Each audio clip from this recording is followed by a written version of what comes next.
Welcome to Richpeace CAD software online lessons. Today is teach you, working unit. Function, this tool can be used to set the work unit for the marker.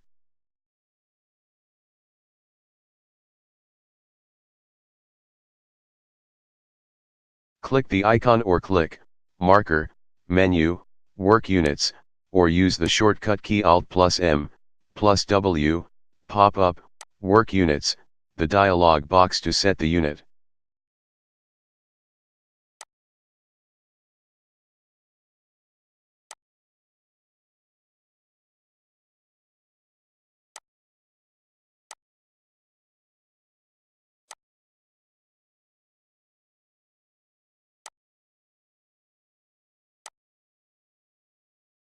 Click OK for finish.